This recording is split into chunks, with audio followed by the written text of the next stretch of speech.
当你在电视画面上看到那些身价千亿的跨国企业大老板、好莱坞超级巨星，或者是欧洲那些含住金汤匙出生的贵族老钱家族，他们到了夏天最喜欢做什么休闲活动？你一定会看到他们穿着一身洁白的亚麻衬衫，戴住墨镜，手里拿住一杯顶级的香槟，站在一艘像一栋城堡一样巨大的超级豪华游艇甲板上，吹住地中海的海风，享受住一般老百姓10辈子都无法想象的奢华生活。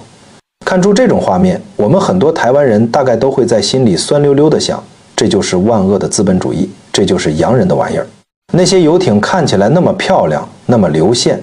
里面装潢的像皇宫一样，肯定都是什么意大利、荷兰这些懂艺术、懂享受的欧洲国家造出来的吧？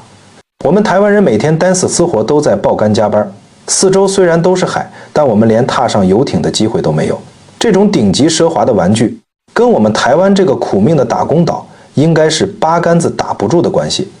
如果你也是这么想的，那你可能完全不知道，我们台湾有一项在全世界有钱人圈子里默默流传却极度低调的隐形黑科技。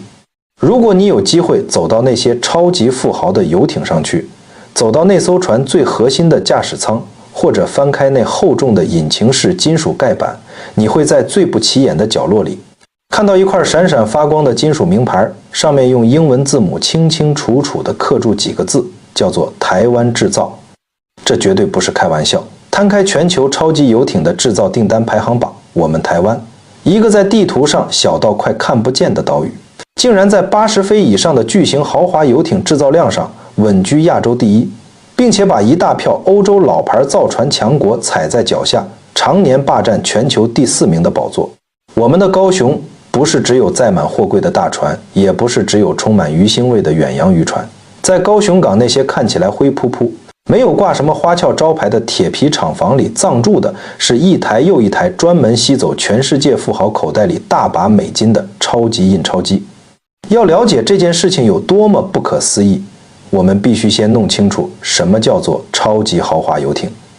这不是我们去日月潭搭的那种观光船，也不是渔民出海钓鱼的小客，在国际标准里，长度超过80飞，也就是差不多将近30公尺长的船，才能勉强挤进这个顶级俱乐部的门槛。这种船一艘的造价不是几百万几千万，而是动辄3、5亿台币起跳，大一点的甚至要10几20亿。这根本不是在造一艘船，这是在大海上建造一座会移动的顶级豪宅。这种船里面有什么？有电梯，有直升机停机坪，有可以恒温控制的红酒地窖，有电影院，有3温暖烤箱，甚至有些变态一点的富豪会要求在船底挖一个玻璃透明的车库，用来停放他们的小型潜水艇。你要知道，把这些东西塞进一栋盖在陆地上的别墅里，就已经要花掉大笔钞票了。但这是一艘船，这是一艘要开到汪洋大海上去，要面对狂风巨浪，要面对带有强烈腐蚀性的高盐分海水，而且整艘船随时都在剧烈摇晃的交通工具。你怎么保证富豪在甲板上泡住按摩浴缸的时候，水不会因为船身摇晃而泼出来？你怎么保证那面贴满意大利顶级大理石的客厅墙壁，在遇到7级风浪，船身发生扭曲变形的时候，大理石不会应声碎裂？你怎么保证在一个完全与世隔绝的大海中央，这艘船的发电机、海水淡化机、空调系统能够24小时运转，绝对不宕机？这已经不是懂不懂享受的问题了，这是一个极端严苛的工程学挑战。而解开这个挑战的，正是我们台湾那群连英文字母都背不全，只会讲注一口流利台语的黑手造船师傅。故事要从很早以前的台湾说起。早年的台湾，老百姓穷得叮当响，哪里懂得什么叫做游艇休闲？我们只有渔船。那时候，高雄港边聚集了一大批造木船的工匠，他们凭住一把锯子、一把刨刀，就能用木头拼出一艘又一艘耐操好用的渔船。后来，美军来到台湾，他们带来了一些西方的休闲观念，也带来了一些小型的木造帆船和游艇。驻台的美军军官想要在周末去海上兜风，但他们不可能大老远从美国把船运过来。干事他们就拿铸设计图跑去高雄港边，比手画脚的找台湾的木匠帮忙打造。台湾的师傅一看图纸，心里想，这有什么难的？不就是把捕鱼的船壳做得流线一点，里面不要放渔网，改放沙发和床铺就好了吗？ Z 是凭住台湾人那种看一眼就会的草根智慧，硬是帮美军造出了一批又一批便宜又漂亮的木造游艇。这是台湾游艇产业的起点，我们靠出卖廉价的劳力和精湛的木工手艺赚取了第一桶金。但好景不长，木头造的船保养起来非常麻烦，时间久了会腐烂，会长虫。不久之后，一场材料革命席卷了全球造船业，一种叫做玻璃纤维的新型化学材料出现了。玻璃纤维又轻又坚固，永远不会生锈腐烂，它可以一体成型地倒模出任何流线的形状。面对这种全新的化学材料，欧洲那些老牌造船厂凭住强大的工业基础，立刻就转型了。但当时的台湾连石化工业都才刚起步，根本没有人懂什么是玻璃纤维。很多人以为台湾的造船业就要这样完蛋了，但我们台湾的老板骨子里就是有一种不怕死、不信邪的狠劲。没有技术，我们就去买；没有机器，我们就自己改装。当时那批高雄的造船头家借钱买了玻璃纤维的原料和模具，带住工人直接在铁皮屋里做实验。玻璃纤维在施工的时候会散发出极度刺鼻、有毒的化学气体，而且那些细小的纤维粉尘如果粘在皮肤上，会让人痒到抓破皮。那时候的台湾哪有什么公安观念？这些造船师傅就是戴住薄薄的口罩，打住赤膊，忍受住几十度的高温和刺鼻的毒气，硬是一层一层地把玻璃纤维糊上去，用生命和健康为台湾糊出了一个全新的产业。靠住这种不要命的拼劲，台湾的玻璃纤维游艇开始在国际上打出名号。但那时候我们做的都还是几十匪的小船，做的是薄利多销的代工生意。外国品牌把设计图丢过来，我们就乖乖照著做，赚那一点点微薄的加工费。真正让台湾游艇业脱胎换骨，一脚踹开欧洲贵族大门，晋升到超级大船领域的关键，其实是一场奇蒙子的战争。有钱人的世界往往是极度任性，而且充满攀比心理的。当一个富豪有钱到买得起几十亿的游艇时，他要的绝对不是跟别人一样的产品，他会要求这艘船必须100%反映他的个人品味，甚至是他那些天马行空的疯狂幻想。这时候，欧洲造船厂那种高傲的毛病就显露无遗了。意大利人会跟你说，我们是艺术家，我们的船身线条是经过设计大师完美计算的，你不能随便更改窗户的位置。荷兰人会跟你说，我们的工程结构是100年传承的标准，你要求在主卧室里放一个几吨重的大型水族箱，这不符合我们的安全规范，我们拒绝。对欧洲人来说，我造什么你就买什么，少在那边费索。这种态度惹毛了一大票来自美国和亚洲的新兴富豪。这些富豪口袋里满满的都是钱，他们不想听欧洲人讲艺术，他们只想要自己的愿望被实现。这时候他们听说在亚洲的台湾有一群号称什么都能做的造船疯子，这时这些富豪抱住试试看的心态飞到了台湾。当外国富豪西装笔挺地走进高雄的造船厂，接待他们的通常是穿住工作服，嘴角可能还留住一点槟榔汁的台湾大老板。富豪透过翻译提出了那些让欧洲造船厂翻白眼的荒谬要求。比如说，有一个富豪说，他老婆非常喜欢弹钢琴，他必须在游艇的客厅正中央放一台全尺寸的史坦威平台演奏级三角钢琴，而且这台钢琴不能因为海浪摇晃而滑动，更不能因为海上的高湿度而走音，这在工程上简直是个灾难。但台湾老板听完眉头皱都没皱一下，抽了一口尬气地回了一句，只要钱到位，末奖是一台钢琴，你要在船上养大象，我都帮你处理到好。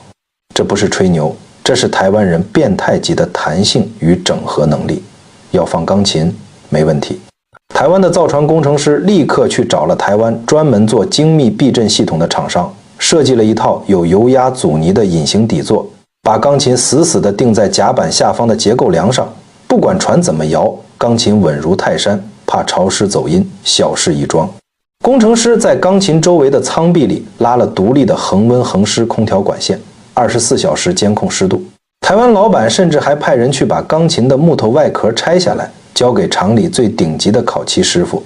硬是上了10几层防盐害的特殊金油。交船的那一天，富豪的老婆坐在大海中央弹住莫扎特，眼泪都快掉下来了。从那一刻起，这对富豪夫妻成为了台湾游艇最死忠的活招牌。这种把客户当神明的极致客制化能力，彻底打响了台湾超级游艇的名号。国外媒体开始争相报道，说在台湾造船没有不可能这3个字。你要把船舱的门把全部换成纯金打造的，我们帮你找最好的金工师傅。你身高200公分，嫌原本的舱房天花板太低，我们立刻修改模具，帮你把整个甲板往上抬高10公分。你说你喜欢某一种只有在非洲才长得出来的罕见木头，我们派人飞去非洲，把整棵树买下来，运回台湾，帮你做成客厅的餐桌。说到木头，这才是台湾游艇让全世界真正胆寒的核心武器。一艘超级游艇里面最能彰显奢华感的就是内装的木工。现在欧洲很多年轻人已经不愿意学这种需要慢工出细活的手艺了，他们的游艇内装很多都是用电脑控制的机器切出来的木板，虽然精准，但就是少了一种人味的灵魂。但我们台湾不一样，我们台湾有一批老师傅，他们一辈子都在跟木头打交道。这些师傅的手上长满了厚厚的茧，他们不用看仪器，只要用手摸一摸木头的表面，就知道这块木头的含水量是多少，就知道这块木头等一下上漆之后会变成什么颜色。超级游艇的内装有一种极度变态的要求，叫做对花。一整面墙的木皮，木头的天然纹路必须像照镜子一样左右对称，上下连贯，看起来就像是一幅天然的画。这需要把一块完整的原木切成只有0.几公厘薄的木皮，然后由师傅用极度精准的手眼协调能力，一片一片地拼接上去。只要手稍微抖一下，或者胶水涂得不均匀，整面墙就报废了。曾经有一个欧洲的王室成员定做了一艘超级游艇，他来到台湾的造船厂验收时，原本带住一种来视察落后国家的傲慢心态。他戴住白手套，用极度挑剔的眼光在船舱里到处摸来摸去。当他走到主卧室，看到那面用顶级胡桃木拼接出来的墙壁时，他整个人愣住了。他用手套在墙壁的接缝处来回摩擦，竟然完全感受不到一丝丝的缝隙和高低落差。那面墙的表面处理被打磨得像钢琴烤漆一样光滑，木头的纹路在光线的照射下闪烁出令人窒息的立体感。这个见多识广的欧洲贵族当场脱下手套，转过身来对住旁边那位穿住短裤、穿住蓝白拖鞋的台湾木工师傅深深地鞠了一个躬。他说，这是他这辈子见过最伟大的艺术品。那一天，台湾的造船师傅用他们的双手把我们台湾人的尊严结结实实地烙印在欧洲贵族的脑海里。当然，要造出一艘超级游艇，光靠手艺好是不够的，它还需要极度强大的科技实力支撑。一艘超级游艇就像是一个漂浮在海上的微型智慧城市，它需要自己发电，自己把海水淡化成饮用水，自己处理污水，自己导航，甚至要有军用级的雷达和防海盗的监控系统。在这一点上，台湾的造船业简直是如虎添翼，因为我们背后站住整个台湾天下无敌的电子资讯产业。当欧洲造船厂还在用传统的实体按钮来控制船上设备的时候，台湾的游艇已经全面进入了触控面板和物联网的时代。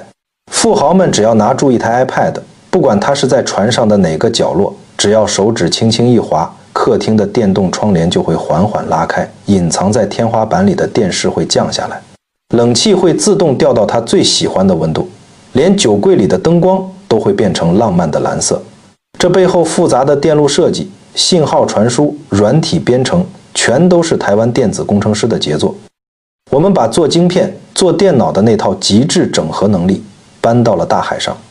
这让欧美的竞争对手看得目瞪口呆。他们这才惊觉，台湾卖的已经不是一艘铁壳船，而是一个全方位的高科技水上豪宅。但是商场是残酷的，台湾的游艇产业也不是一路都这么顺风顺水，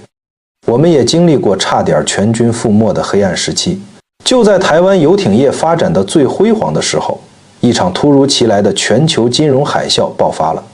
美国为了挽救经济，针对那些买得起游艇的有钱人，开启了极度严苛的奢侈税。这招一出，全球的游艇市场瞬间激动。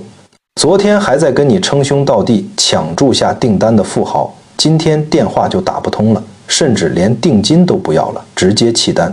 那一阵子，高雄港边的造船厂倒了一大半，几十艘、上百艘造到一半的半成品船体，就像巨大的鲸鱼尸体一样，被遗弃在工厂的空地上，任凭风吹日晒。许多老板在一夜之间破产、倾家荡产，甚至走上了绝路。这对台湾游艇业来说是一次毁灭性的打击。但是活下来的那些台湾老板，他们擦乾眼泪，看清了一个残酷的现实：如果我们永远只做代工，永远只帮别人贴牌，我们的命运就永远掌握在老外的手里。景气好的时候，他们给我们一点汤喝；景气一反转，我们就是第一个被推出去送死的替死鬼。雷士，台湾的游艇产业展开了一场极度悲壮的转型战役。我们不再只接代工单了，我们要建立属于是我们台湾自己的超级游艇品牌。这是一个难如登天的决定，因为在奢侈品的世界里，品牌就是一切。你要怎么说服一个身价100亿的富豪，放弃那些拥有100年历史的意大利品牌、英国品牌，转而购买一艘连名字都不会念的台湾品牌游艇？这就像是要一个富豪放弃买法拉利，改买一台台湾国产车一样困难。为了打破这个刻板印象，台湾的造船厂开始了疯狂的全球布局。我们砸下重金，聘请欧洲最顶尖的游艇设计大师来帮我们画外观图纸，让我们的船看起来充满了地中海的浪漫风情。我们把造好的超级巨舰千里迢迢地运到欧洲去，直接开到摩纳哥，开到坎城那些全世界最顶级的游艇展上，跟欧洲那些100年大厂定估值正面对决。刚开始老外根本看不起我们，他们觉得亚洲来的船肯定金玉其外，败絮其中。但当他们真正走上台湾的游艇，亲手摸到那毫无瑕疵的木工，看到那极度安静且没有任何震动的引擎式运作，体验到那比欧洲原厂还要聪明100倍的智慧控制系统时，他们沉默了。他们翻开报价单，发现这样一艘集结了全球最顶尖科技与神级工艺的巨舰，价格竟然只有欧洲船厂的2/3，而且交船时间还能提早半年。这就是台湾人做生意的可怕之处。我们用极致的性价比搭配无可挑剔的客制化服务，硬生生地在欧洲人的地盘上撕开了一道巨大的缺口。从那之后，台湾自己的游艇品牌开始在国际富豪圈子里口耳相传。我们不再需要看欧美经销商的脸色，我们直接在美国、在欧洲设立直营的维修据点和销售中心，把利润的大头结结实实地赚回了台湾。如今，如果你去查阅国际游艇权威杂志的统计数据，你会看到一个让人热血沸腾的画面。台湾的游艇品牌已经堂堂正正地名列全球前10大超级游艇制造商。我们接单满载，现在下定一艘大船，抱歉，请你排队排到2-3年以后。甚至还有欧洲的100年造船厂，因为竞争不过我们，反过来想要被台湾的企业收购。这就是我们台湾的隐形冠军，这就是我们台湾人没有招牌的印钞机。回首这几十年的造船史，这其实就是一部浓缩版的台湾人奋斗史。我们从一个什么都不懂，只会敲敲打打的落后海岛，靠住那股不服输的硬颈精神，靠住在有毒粉尘里熬出来的血汗，一步一步地往上爬。我们没有富爸爸撑腰，我们没有老祖宗留下来的100年品牌光环，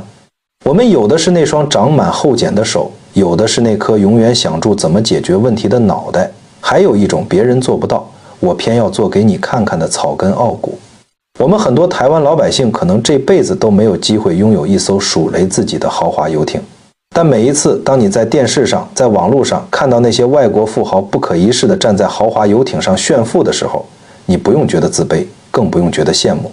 因为你可以挺起胸膛，在心里大声地告诉自己，你脚底下踩的那艘几十亿的玩具，那座能在狂风暴雨中保护你的海上皇宫，是我们台湾南部那群不穿西装只穿工作服的黑手师傅一锤一锤，一块木头一块木头亲手帮你打造出来的。我们不需要在船身上漆上巨大的台湾国旗，因为全世界最顶尖的富豪心里都非常清楚，这颗星球上最强悍、最精致、最无可取代的造船工艺就在台湾。我们用双手把别人的享乐变成了我们国家的经济命脉，我们用实力让那些高傲的洋人心甘情愿地把大把的财富捧来台湾。这就是台湾制造的底气，这就是我们台湾人最实在、最霸气的民族骄傲。